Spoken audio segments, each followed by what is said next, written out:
What smells like big business? Hey, I don't remember that factory. Huh?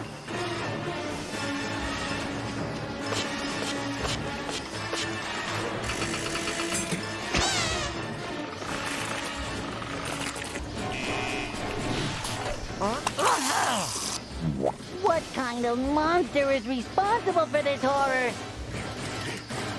That's it, boys. Keep that gelatinous gold a-flowing. Aye, aye, aye, aye, aye, aye, aye.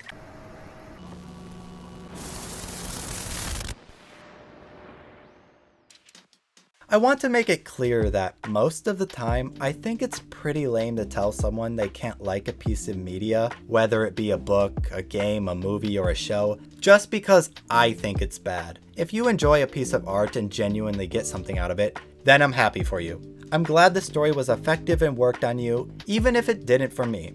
That being said, I think I have a strong case as to why remakes and reboots are the exception to this rule. The main reason being that watching and supporting remakes is actively hurting the movie industry. First, I think we need to establish the true scope of the problem.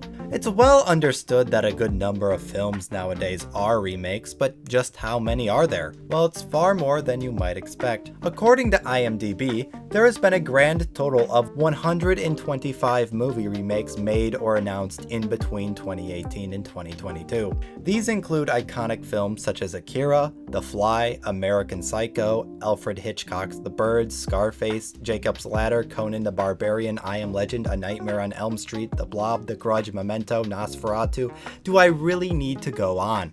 Over the last few decades, the percentage of quote-unquote unoriginal films, those being remakes, sequels, prequels, and the like, have increasingly grown in the highest grossing films per year. In 1993, just 2 of the top 20 films were unoriginal. In 2003, 8 of the top 20 were unoriginal. In 2018, however, 16 of the top 20 were unoriginal films. This means that the number of sequels and remakes making top 20 has multiplied over 700% over the last 25 years. Quite honestly, it seems like it's genuinely difficult to think of movies that aren't getting remade or rebooted in some capacity. At this point, I can tell you, if there's a classic movie you loved from your childhood that hasn't been touched yet, it's probably already in consideration for a reboot. As of right now, Amazon is in the process of buying MGM Studios for $8.5 billion, which, if they succeed, will give Amazon control over many different properties such as the Bond franchise, the Rocky films, The Voice, Shark Tank, 12 Angry Men, RoboCop, The Silence of the Lambs, and about 4,000 hours of movie and 1,700 hours of TV material. I don't think it's too out there to assume that Amazon isn't just purchasing the rights to these films just so they can sell old classics. I think it's fair to say they totally intend to cash in on these established names by rebooting everything in the MGM catalog. So why then are there so many unoriginal films nowadays anyway? Well, we need to consider the cost of making a feature film today. The average cost of a film, according to Stephen Follow, is $18 million. For a more mainstream blockbuster, the cost of making a movie is somewhere around $60 million. And for the largest franchises in the world, such as Star Wars, the MCU, the Pirates of the Caribbean, and whatever else, the budget for a single film can exceed $200 million. Making a movie nowadays is quite the investment.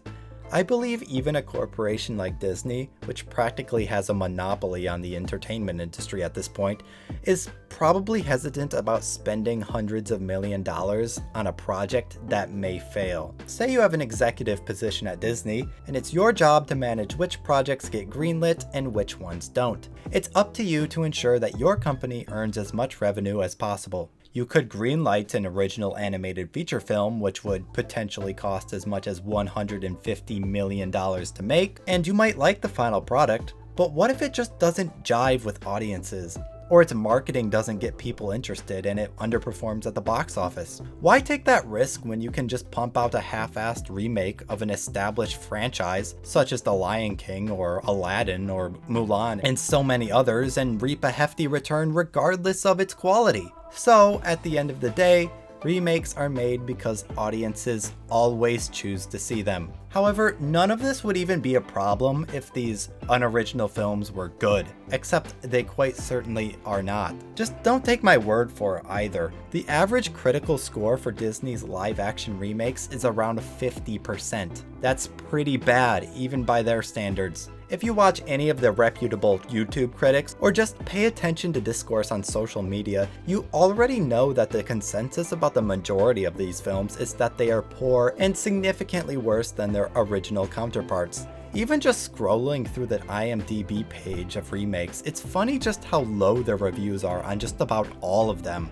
I mean, just take a second to think about it. Have you ever seen a movie remake better than the original? I genuinely don't think I ever have. They always suck. The fact is, when these movie studios know for a fact that they are going to get paid, they don't try. Why should the creators of the live-action Lion King put actual effort into making the choreography of Hakuna Matata interesting, like the original movie had, when the movie is gonna make a killing regardless? Might as well just make the characters run down an empty hill and call it a day.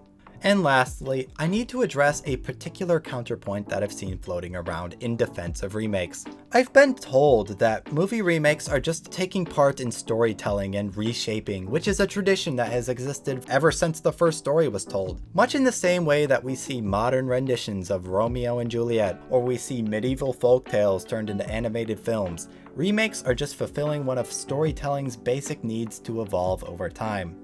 I don't buy this premise. If you could convince me that movies get remade out of an authentic desire to add something new or make a new statement out of an old film, then I wouldn't be making this video. But the low quality of remakes and the growing amount of them tells me that they exist purely for a profit motive, not because of some natural need for stories to evolve. So, in conclusion, please stop going to theaters just to watch lame, soulless films designed to cash in on your nostalgia. These remakes are drowning out the industry and letting studios get away with not trying. Bye.